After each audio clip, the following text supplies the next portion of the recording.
Hello dear friends, channel green ভিউয়ের পক্ষ থেকে আপনাদেরকে স্বাগতম। এটি আমার একটি 7 বছর বয়সী থাই কদবেল গাছ। ইতিপূর্বে আমি 4 বার এই গাছ থেকে কদবেল সংগ্রহ করেছি। এটি একটি 12 মাসি জাতের কদবেল গাছ। এই দেখুন ফল, আবার এখানে ফুল দেখুন, এখানে ফুল, ছোট ছোট কদবেল। এখানে হচ্ছে দেখুন, ওই যে উপরে একটি কদবেল দেখা যাচ্ছে, আবার এখানে ছোট ছোট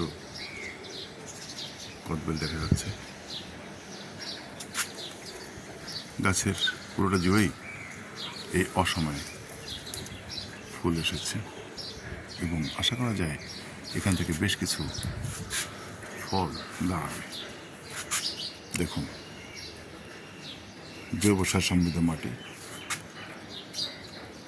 আমি কোনো রাসায়নিক সার ব্যবহার করি না।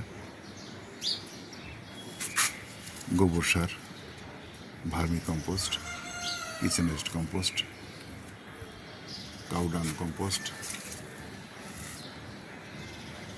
সরিষার খোল, মাস্টার্ড কেক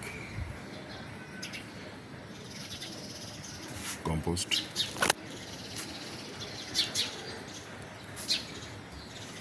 লিপ মোল্ড বা পাতা পচা সার ইত্যাদি আমি ব্যবহার করি।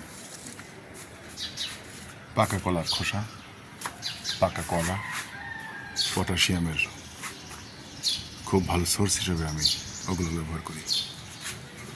দেখুন, এখানে ফল বেশ বড় হয়েছে।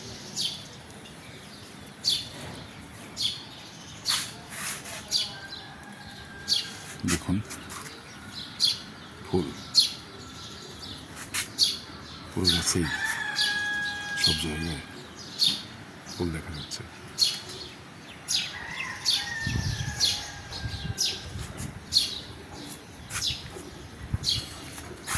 আমার চ্যানেল যদি আপনাদের খুব ভালো লাগে, আপনারা সাবস্ক্রাইব করুন,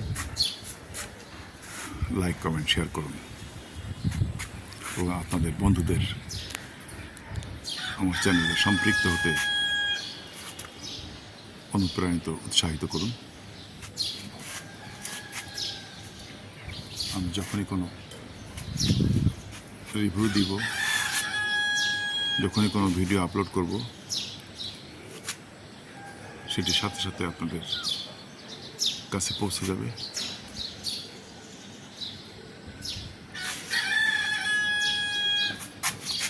গাছটা আমি আপনাদেরকে একটু ঘুরিয়ে দেখাই।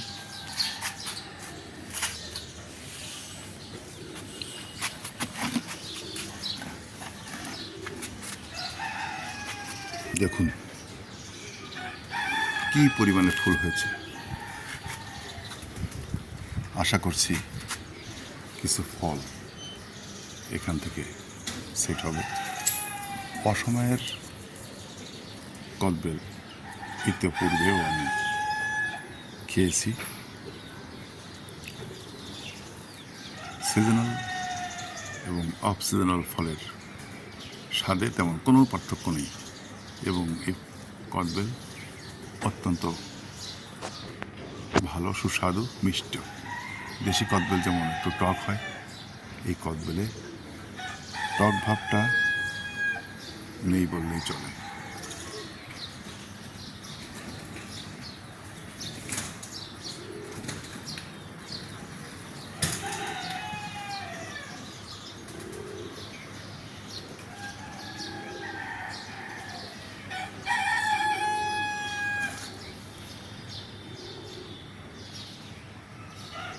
এটি কংক্রিটের একটি চৌবাচ্চায় প্রতিস্থাপন করা আছে।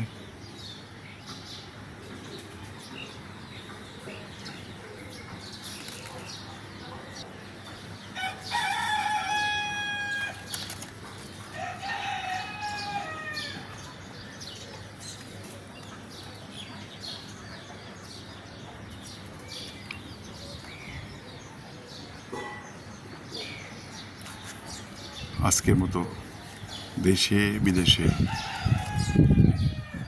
সকল অডিয়েন্সকে আমার চ্যানেলের পক্ষ থেকে শুভেচ্ছা ধন্যবাদ জানিয়ে